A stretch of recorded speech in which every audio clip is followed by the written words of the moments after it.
हुंगा 30 बोसोरसालिया जथुमा बे कुसुगाव दखरा एबसुनि साननैनि हाबाफारि जों लानाय जादोंमोन। मैया 6 तारिखआव जागायनानै दिनै 7 तारिख दिनै नैथि साननि हाबाफारि जोंहा जोब्बाय। दा गेवलां मेल जादों।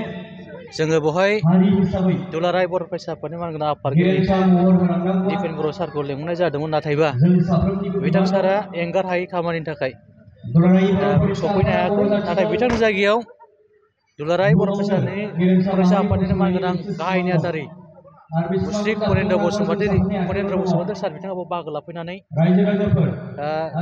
जोंनि गेवलां मेलनि गाहाय आलासिनि जे बिबान बेखौ लाफैदों। बिथांनि थाखाय बेनि थाखाय दखरानि जानानै बिथांनिसिम साबायखर बावदों।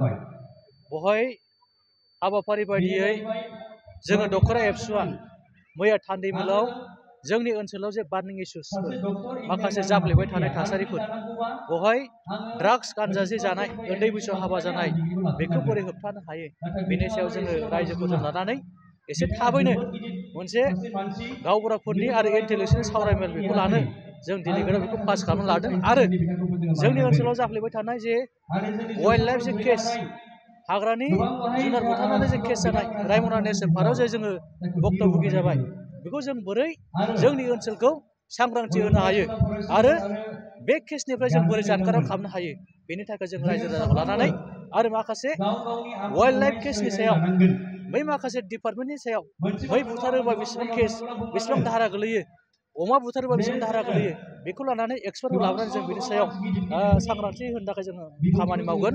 बेनिफ्राय पक्स' जोंनावबो जाबाय थादों कुसुगावआव, दा बेखौ बोरै जों होबथानो हायो बेनि सायाव जों रिलिफ खालामनाय जागोन। जेरै ड्राग्सजों लोगोसे बेखौ बे हाबाफारिखौ लादों।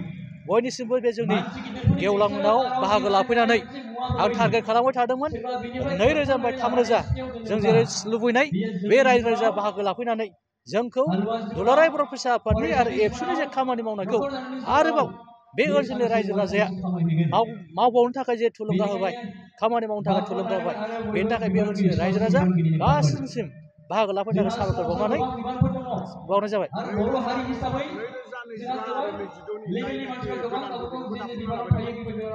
बेथ' खुब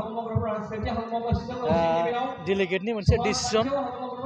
बेवहाय 2025 आरो 2026 हिंबायथाय 2 बोसोरनि थाखाय कुसुगाव दखरा एबसुनि मावफुं आफादगिरि महरै आगुनिनो आफादगिरि रिखां दैमारि आङो बिथांमोना डेलिगेटआव लाबोफिननो हादों। बेनिफ्राय गाहाय नेहाथारि जायख्लं बसुमतारी आगुनिनो गाहाय नेहाथारि बिथांखौ लाबोफिननाय जादों। आरो बेवहाय गोबां जे बिबानफोर सोलोंथाइखौ लानानै रांगिरि थांगिरि गोबां बिबानफोर जोंनि एबसुनि जाय संबिधाननि बिबानगिरि बिथांमोनखौ जों सोसनना लादों। बेवहाय आसा खालामदों जोंनि जे बिबानगिरिया 2025 आरो 2027 मायथाइयाव बे जे मावसंनि जे मावफारि बिथांमोना दुलाराय बर' फरायसा आफादनि quality education मुभमेन्टनि Bodofa mission for सास्टेनेबल 7नि मुभमेन्टनि माखासे हाबाफारि जे जोंखौ मदद होगोन खामानि मावनायाव, आं बेखौ आसा खालामो। गोजोन्थों।